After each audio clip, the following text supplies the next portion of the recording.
जी जनाब, क्या हाल है? एक दफ़ा फिर आपका भाई फजल वदूद आपको आपके अपने प्रोग्राम वेल्थ टॉक में खुशामदीद कहता है। उम्मीद है आप जहाँ पे भी हैं खैरियत व आफियत से हैं, अपने प्यारों के साथ हैं और खुश व खुर्रम हैं। यही हमारी दुआ हमेशा आपके लिए होती है। ये प्रोग्राम आपको पता है जिसे आप वेल्थ टॉक कहते हैं, इंश्योर प्रो फाइनेंशियल सर्विसेज के ताउन से पेश किया जाता है। हमारा नंबर बड़ा आसान, कभी भी कोई फाइनेंशियल मैटर उसके हवाले से क्वेश्चन हो, चाहे आपकी इंश्योरेंस हो, critical disability, life, financial planning, retirement planning, state planning, specially state planning, professionals जो हैं और हाई इनकम अर्नर्स जो हैं, या वो लोग जिनके पास एक से ज़्यादा प्रॉपर्टी है, बिजनेस है, स्टेट प्लानिंग की उन्हें काफ़ी ज़रूरत होती है। इसके अलावा ट्रैवल इंश्योरेंसेस, इवन आप टैक्स प्लानिंग के हवाले से भी हमसे कांटेक्ट कर सकते हैं, because in my office we have a full fledge accounting team.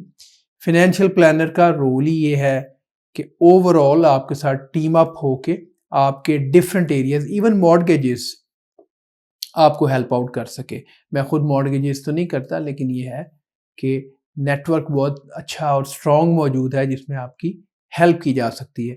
तो किसी भी क्वेश्चन के लिए you can always give me a call 905-607-5000। Last program में मैंने आपको बल्कि एक हमारे बड़े अच्छे लॉयर दोस्त हैं विल के हवाले से प्रोग्राम मैंने किया था, और उसमें उन लॉयर का मैंने जिक्र किया था। I can always give you the reference for that gentleman, Ali Hamza उनका नाम है, और Ali Hamza Memon. Point is this, ensure pro financial services और ये वेल्थ टॉक जो प्रोग्राम है, इसका एम, इसका गोल यही है कि हम किस तरह अपनी कम्युनिटी की फिनेंशियली हेल्प कर सकते हैं, उनको गाइड कर सकते हैं, ताकि हमारी कम्युनिटी का ओवरऑल फ्यूचर स्टेबल, साउंड और बेहतर हो सके, और हम एक खुशगवार ज़िंदगी अपने प्यारों के साथ इस प्यारे मुल्क में वो गुजार सकें। यही मेजर रीज़न है साउथ एशियन हमारी कम्युनिटी का। Most of the time, exceptions are always there, right? तो मेजॉरिटी हम लोग जो यहाँ पे आए वो अपने और अपने बच्चों और अपने प्यारों के फिनेंशियल फ्यूचर के लिए आए। आज का जो प्रोग्राम है बेसिकली बार बार 2-3 क्वेश्चंस जो है मुझसे पूछे जाते हैं, और हर दफ़े कोई ना कोई किसी ना किसी तरीके से उसको हम एक्सप्लेन करने की कोशिश करते हैं। वो इतने बड़े क्वेश्चंस हैं कि उसको आप बेशुमार तरीके से एक्सप्लेन कर सकते हैं। तो चूंकि क्वेश्चंस ये 2-3 क्वेश्चंस बार बार मुझसे पूछे जाते हैं, तो मैं आज इन क्वेश्चंस के ऊपर इन द पास्ट भी मैं ज़रूर बात कर चुका हूँगा, लेकिन यह है कि एक दफ़ा फिर हो रही है। तो क्वेश्चन नंबर 1 जो अक्सर में मुझे जब कोई दोस्त मिलते हैं या डिफरेंट वेज से ये पूछते हैं, तो वो जो नंबर 1 क्वेश्चन मेरे ज़हन में, बल्कि मेरे पास लिखा पड़ा है, वो ये है कि फिनेंशियल प्लानिंग में इंश्योरेंस का क्या role, why insurance is important in financial planning. हर कोई अपने हिसाब से फिनेंशियल प्लानिंग करने की कोशिश करता है। जनरली जब एक रॉ आइडिया फाइनेंशियल प्लानिंग का सोचा जाता है, वो यही है कि कहाँ से इनकम आए, कितनी आए, उसको कैसे बढ़ाया जाए, अपने अकाउंटेंट से मिलके टैक्स सेविंग कैसे की जाए, और किस तरह फ्यूचर के लिए सेव किया जाए, रिटायरमेंट के लिए सेव किया जाए, कहाँ इन्वेस्ट किया जाए। ये सारी चीज़ों के बारे में हर इंसान सोचता है। यकीनन आप भी सोचते होंगे, irrespective of your profession.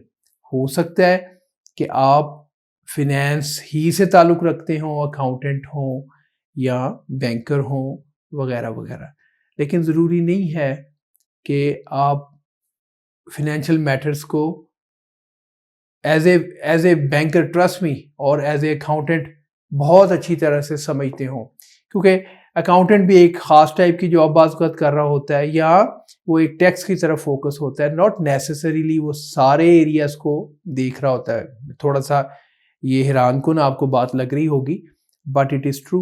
State planning के हवाले से not necessarily every accountant knows, और बहुत सारी ऐसी चीज़ें हैं।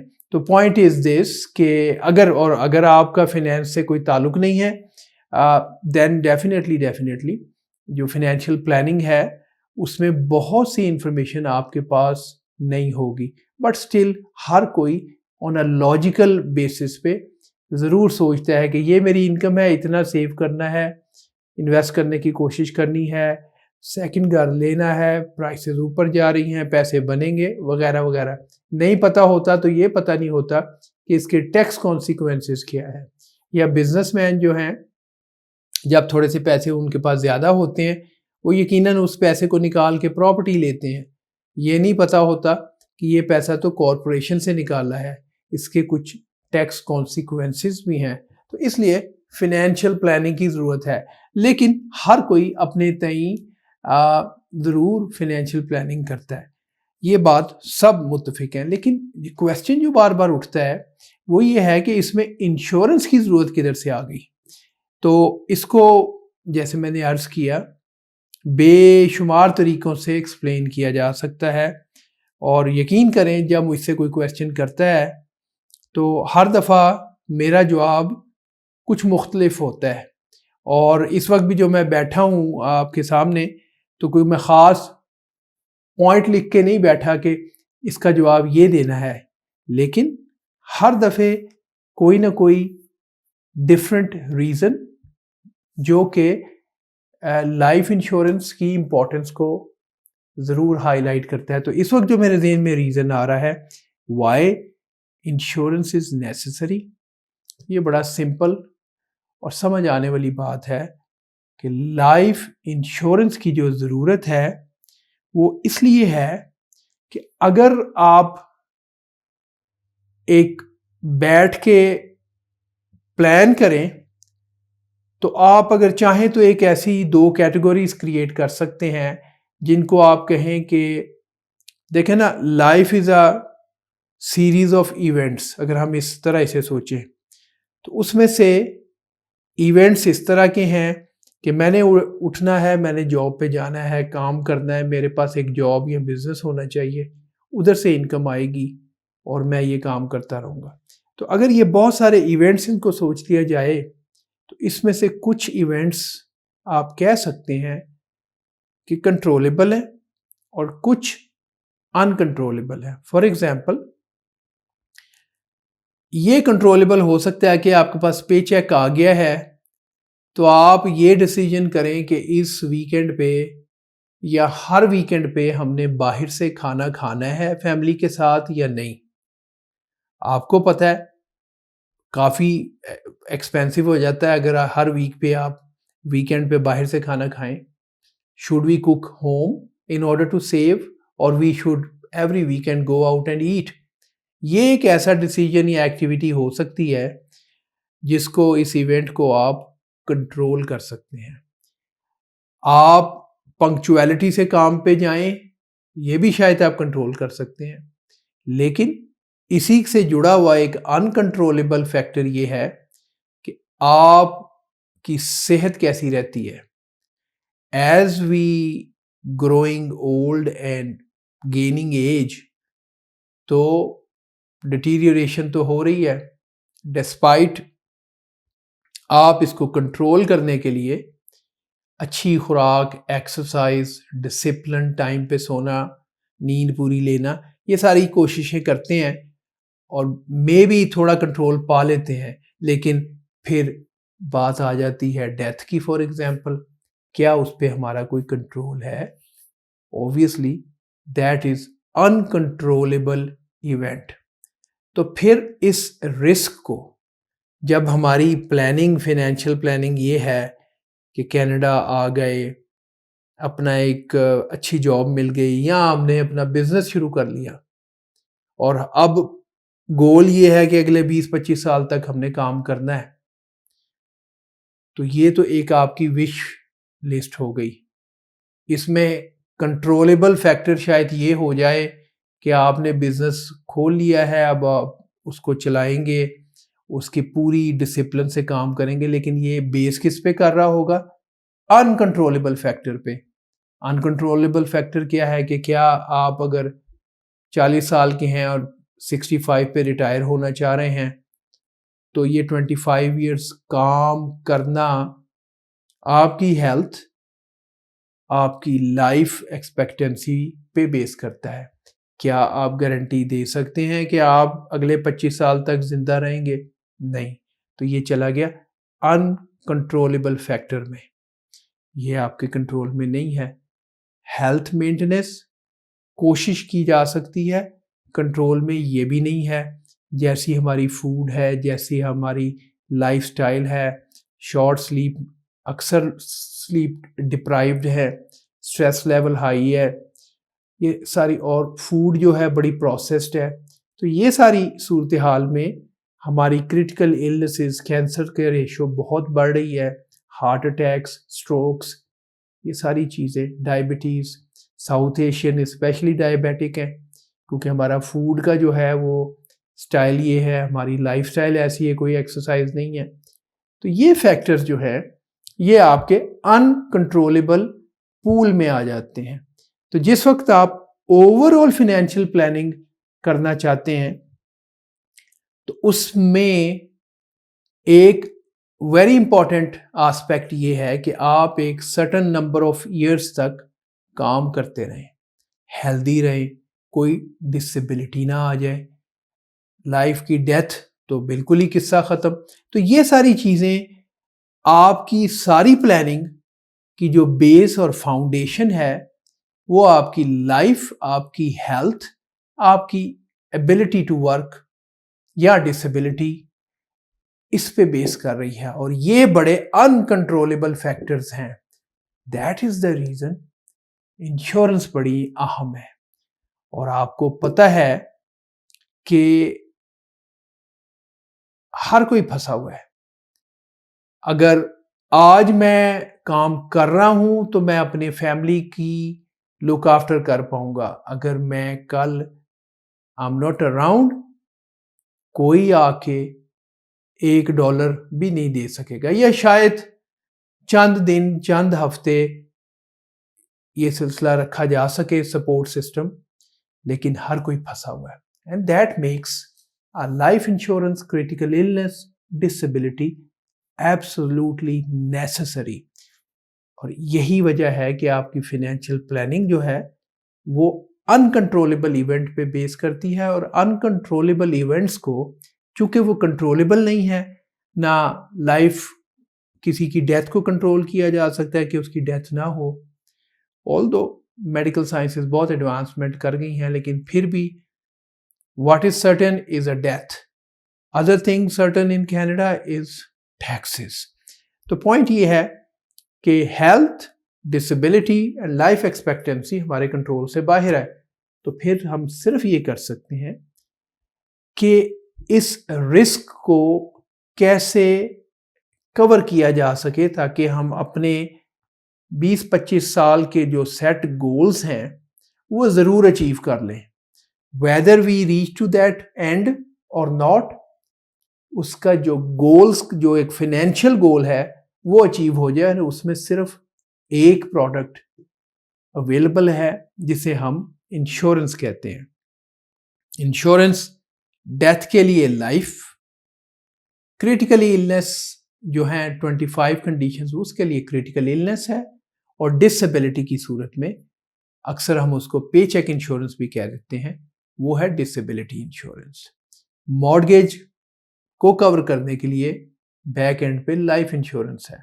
तो ये सारी रीजनिंग है जिसकी वजह से, since we can not control uncontrollable events, we need to find an alternative. इंसान का ऑल्टरनेटिव तो कोई नहीं है, उसके फिनेंशियल कंट्रीब्यूशन का ऑल्टरनेटिव इंश्योरेंस है। And that is the reason that insurance is an integral part of overall financial planning, and it provides a solid base. ये ऐसे ही है कि आप एक घर बनाएं और उसकी फाउंडेशन ना हो तो क्या वो घर खड़ा रहेगा? फिनेंशियल प्लानिंग में इंश्योरेंस एक फाउंडेशन का रोल प्ले करती है to avoid any uncontrollable event of a sickness, disability और अ डेथ। आई होप काफ़ी इस पे बात हो गई। छोटी सी लेते हैं ब्रेक। ब्रेक के बाद मैं वापस आता हूँ and we'll discuss the next 2 questions I have here. Stay with me, don't go away. My number to reach is 905-607-5000.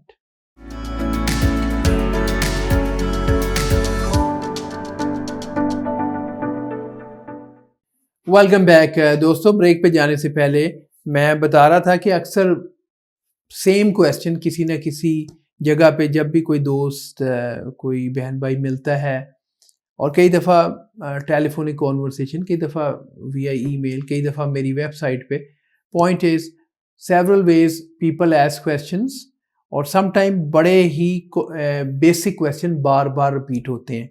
तो ये यकीनन मैं पास्ट में भी बात कर चुका हूँ, आज फिर उसी पे थोड़ी सी बात की।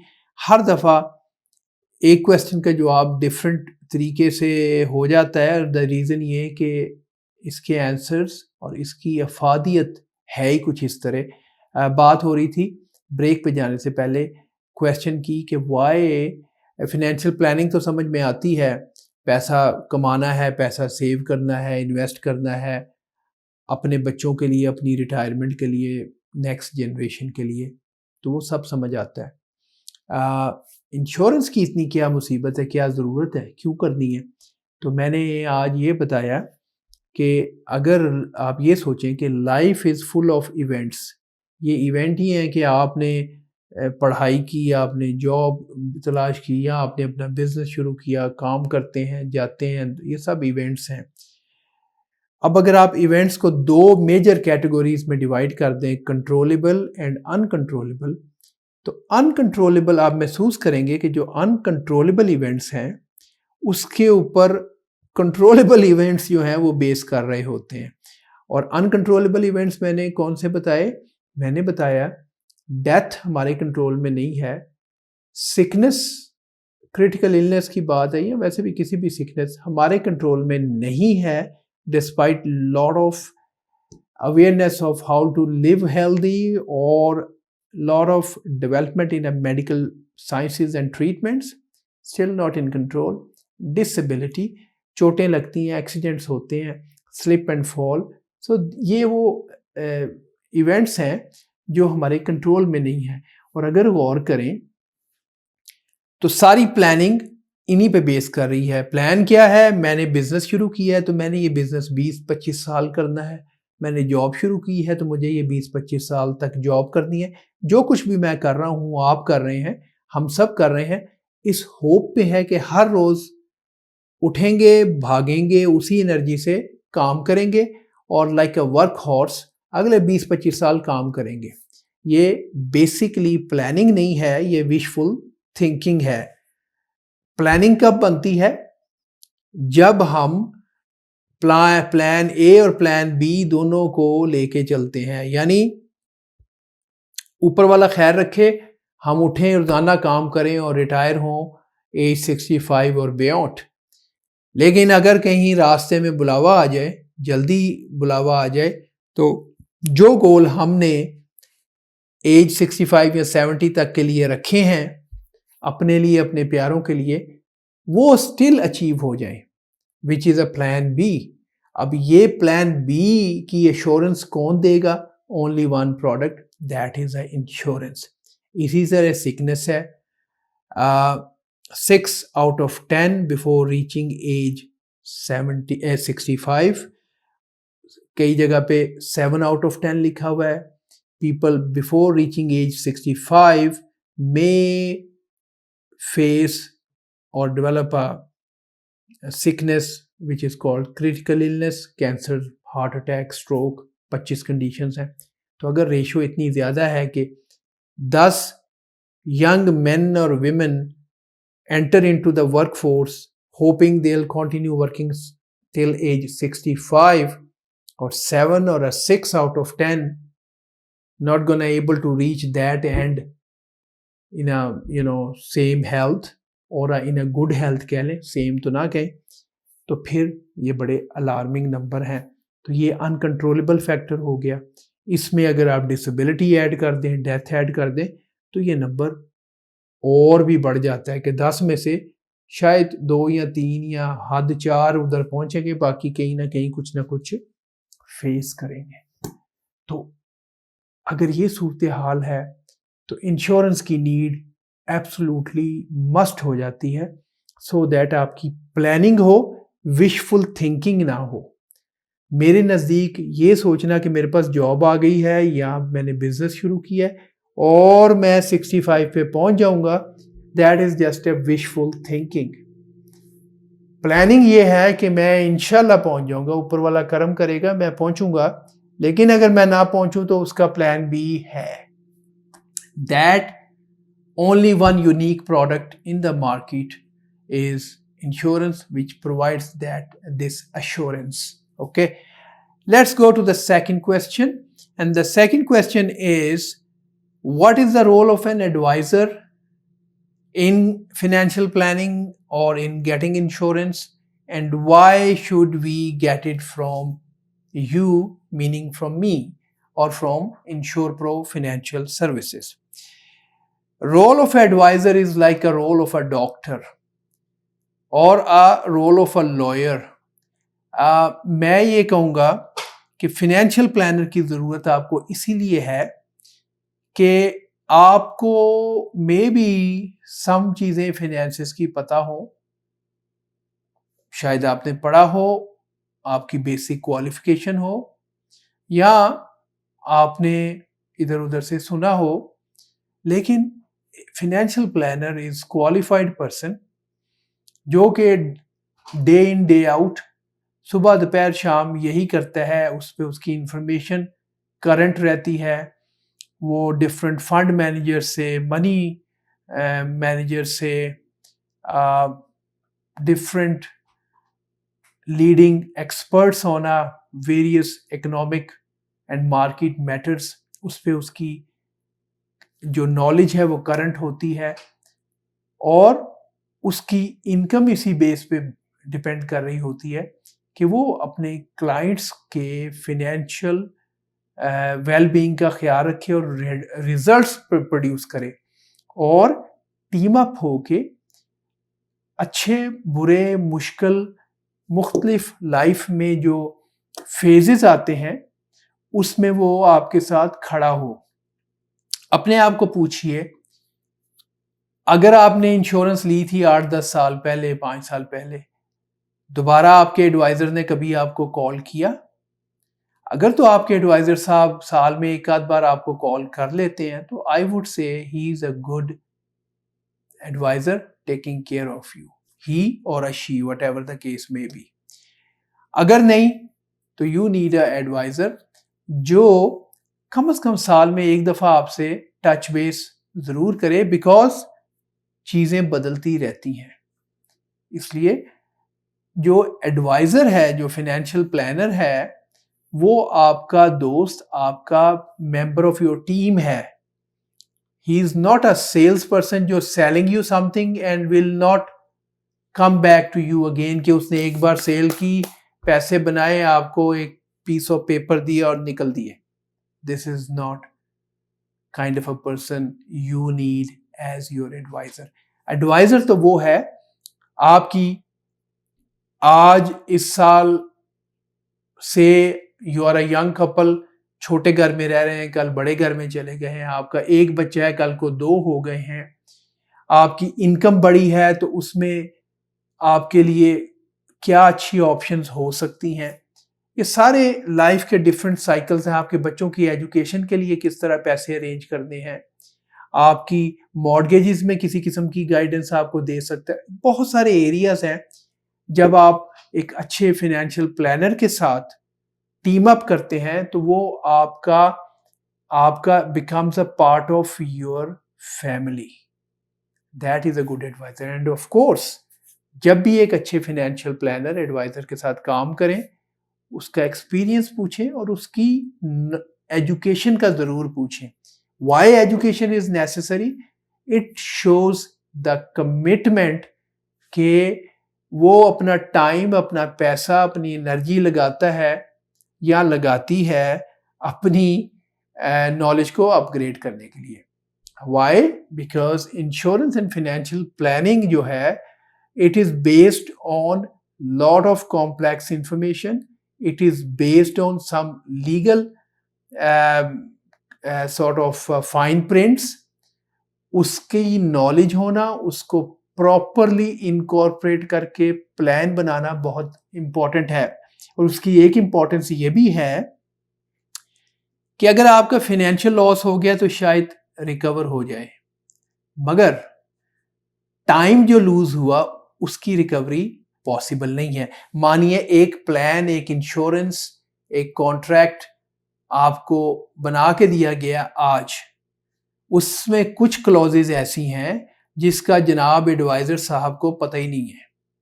आपने उन पे ट्रस्ट किया है, पीस ऑफ पेपर ले लिया जो कि पीस ऑफ अ गार्बेज है. वाई?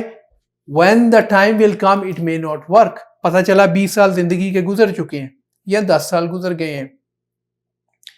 यही वजह है annual review is very important. क्या आपके एडवाइजर ने कभी आपको कॉल किया, कहा कि we must sit down to review if the things everything is good? Because जब दिया था कोई प्लान उस वक्त की कंडीशन कुछ और है, आज कुछ कंडीशंस डिफरेंट हो सकती हैं. ये सारी चीजें बड़ी इंपॉर्टेंट है. सो अगर मैं समराइज करूं, how in touch the person is with you, personal development पे, अपनी एजुकेशन पे वो कितना टाइम लगा रहा है आपसे, ये सारी चीजें देखते हुए आपने किसी एडवाइजर का वो जो है इंतखाब करना है, सिलेक्शन करनी है. बात आ गई कि why insure pro financial services and me. मैं ये कहूँगा कि बड़े बड़े अच्छे एडवाइजर्स मार्केट में अवेलेबल हैं. ज़रा गूगल कीजिए, आपको सिर्फ, और आई एम श्योर सिर्फ मैं एक ऐसा एडवाइजर मिलूंगा कि जिसने एग्जेक्टिव लेवल अंडरराइटिंग की एडवाइजर्स को पढ़ाया. इंश्योरेंस इंस्टीट्यूट में बुक्स हैं जिसमें कंट्रीब्यूट किया और अपने हाथों से बेशुमार पॉलिसीज अंडरराइट की, क्लेम्स पे किए. And that makes me kind of unique. बिल्कुल इसी तरह कि जब आप किसी डॉक्टर के पास जाना चाहते हैं तो आपकी कोशिश होती है कि किसी स्पेशलिस्ट के पास जाएं. तो 20-22 साल एज एन अंडरराइटर काम करके किस तरह प्लान्स बनते हैं, उसमें क्लॉजेस किस तरह हैं, आपको किस तरह वो फायदा या नुकसान पहुंचाती हैं, दैट मेक्स मी यूनिक. मैं आपको बताऊं मेरा प्रोसेस. जब आप मेरे से मिलते हैं, मैं आपकी सारी health history, financial history, family history, आपकी ड्रिंकिंग हैबिट्स, आपकी अगर किसी की कोई प्रीवियस क्रिमिनल या कोई इस किस्म की एक्टिविटी है, ये सारी इंफॉर्मेशन गैदर करता हूं और अपने ऑफिस में पहले मैं खुद अंडरराइट करता हूं. उसको अंडरराइट करके मेरे पास एक्सेस है डिफरेंट गाइडलाइंस की. हर कंपनी की अपनी अपनी गाइडलाइंस हैं. फिर मैं आपके लिए एक अच्छी कंपनी सिलेक्ट करता हूं. रेट लिस्ट तो सबके पास है, सभी 20-22 कंपनीज के साथ काम कर रहे हैं. फर्क है टेक्निकल नॉलेज का. And when it comes to the education, go check it out on my website. You will be amazed कितनी बार मैंने मास्टर्स किया हुआ है, कितने इंश्योरेंसेस के प्रोग्राम एंड कोर्सेज किए हुए. और ये सिर्फ इसलिए है, not for the bragging purpose, but so that technically आपको एक ऑथेंटिक, सॉलिड, करेक्ट इंफॉर्मेशन दी जाए, कल वो आपके काम आ सके. किसी को टुमारो इज नॉट प्रॉमिस्ड. जो कॉन्ट्रैक्ट, जो एग्रीमेंट, जो प्लानिंग मैं आज करके दे रहा हूँ 20 साल बाद की, मुझे अपना नहीं पता कि मैं 20 साल छोड़े 20 मिनट भी हूं या नहीं, लेकिन जो काम करके दिया है वो कल आपके काम आना चाहिए।